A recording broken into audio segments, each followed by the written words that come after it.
Well, joining us tonight to talk about the Republican lawmakers' failed effort to get an immigration bill to the floor and passed, Republican Congressman from Texas, Lou Gohmert, joins us. Congressman, great to have you with us on what appears to be, this is, I would think everybody in your conference would just about have had a belly full of Paul Ryan and the nonsense he tries to sell to the president, and sometimes successfully, and sells to the conference, sometimes successfully.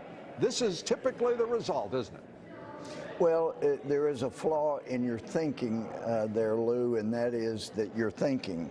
It's just not something we do a lot of. So everything you said makes sense, except that's not the way people. I would have thought people were furious. And, Lou, I go back to the election for Speaker, right? A couple of weeks after the November election, and Trump had won. And our Speaker had said and was quoted as saying, Donald Trump was hearing voices that none of the rest of us heard. And I brought that up to him. I said, some of us were saying the same things that President Trump was saying. And he said, look, I was just trying to pay him a compliment. I said, but that's the problem. You haven't been listening to the people that got Trump elected. And I said, you didn't support his idea of having a wall. You've supported some form of amnesty, legalization all along. And just, a totally secure border, you haven't been there. So I need to know that you're going to support all of the things that got Donald Trump elected president. And he said, look, Louis, we're talking every day. We're doing great. That doesn't answer my question. Are you going to help get the wall done, get, the no amnesty, all the, look, we're getting along great, Louis. I'm going, that's not, but anyway, Lou, I just keep going back to that because it appears that we had leadership that was never going to deliver for the president on his promises. And God bless Trump. He's still trying to lead. The president. This is a once in a century president. He's getting things done where others or more. He's getting things done that others just talk about. Yeah. He's done more in less than a year and a half than any president since FDR.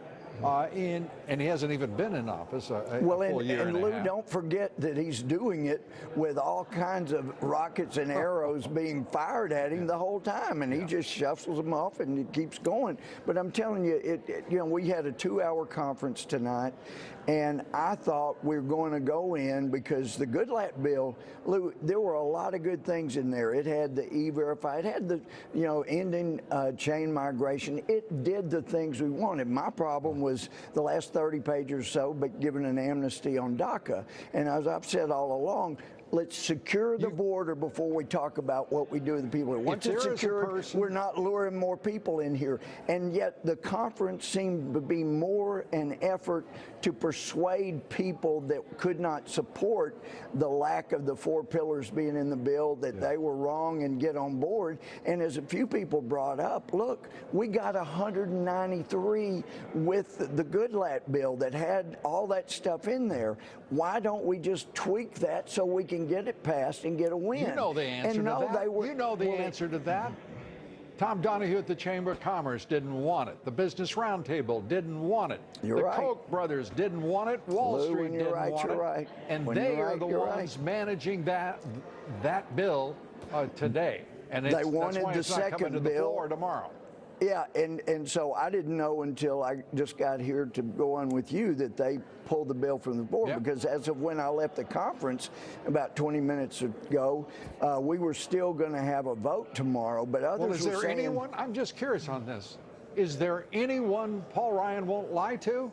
I mean, and I'm just talking about within the conference. Is there any reason why anyone in the Republican conference should tolerate him as Speaker for another minute?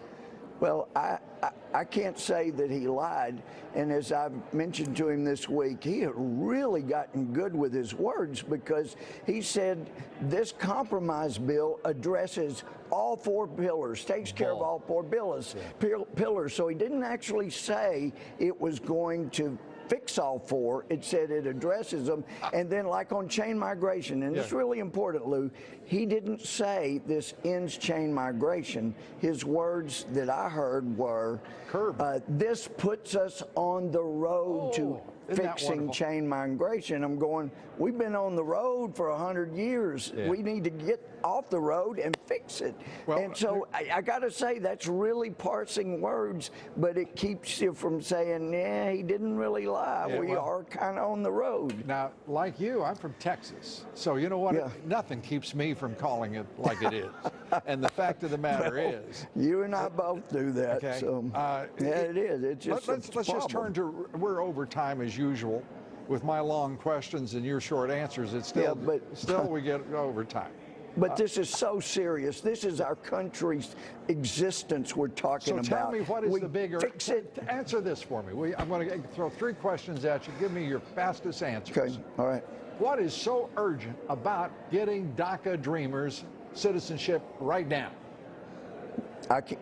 It is a mistake to address it now. If we address that today or tomorrow, for example, there will be 2 million more people that will come through our border in the next 6 months, maybe 4 million. It will be the biggest surge in our history. And all of this nonsense working with the Democrats. Why don't the Republicans have the...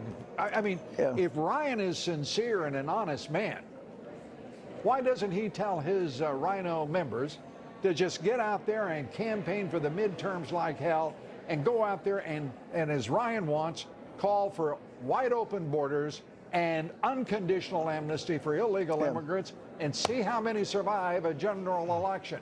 Well, now, that would be the honest thing. I don't understand why you keep trying to placate the Democrats. That's what this compromise bill does. It basically gives the Democrats everything they want, except they're not voting for it because they want the issue. They want the issue. They don't want to fix. If they wanted to fix, they would have done it when they had all Congress. Neither do the Republicans, because otherwise they go out and they say, let's get this done. Exactly. Secure the borders and end this nonsense about amnesty. Well, Lou, let me put you on the spot. You know, to be Speaker of the House, there is no requirement that you be a member of Congress. Are you up for being nominated? No. Are you up for being nominated, Lou? No, sir. I just have too much respect for the judgment of the House to even allow them to consider me. Well, I could vote for you. I could vote for you. I appreciate it, sir. By the way, thanks, Lou. Which raises the question: why isn't your name right out there in that hat? Well, because when I went out there on a limb to try to take Boehner out, I exposed a lot of people's hypocrisy. Many of them haven't forgiven me, and I knew I was being a sacrificial lamb, but I felt like it was worth it if we could change speakers from Boehner, and we've still got a problem. Right. Well, I'm very flattered by your suggestion and your thought. That implies at least I've been forgiven for my my harsh words about some of your I like the way you think. And right back at you, Congressman. Appreciate it. Thank Louis Gohmert. Thanks, Lou. Congressman from Texas.